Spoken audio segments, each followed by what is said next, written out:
அடுத்த நாளைக்கு நான் என்னென்ன அதெல்லாம் நீங்க பண்ணீங்கன்னா நீங்க சரி இல்லைன்னா என்ன பண்ணுவா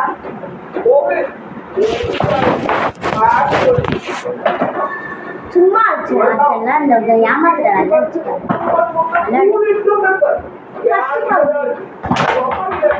உள்ள உள்ள உள்ள ஏமாத்தி விளையாடக்கூடாது.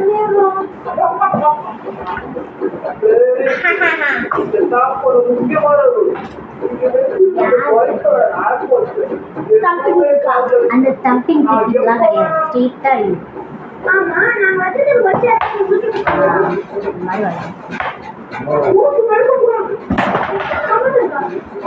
முக்கியமான விஷயம் பேசும்போது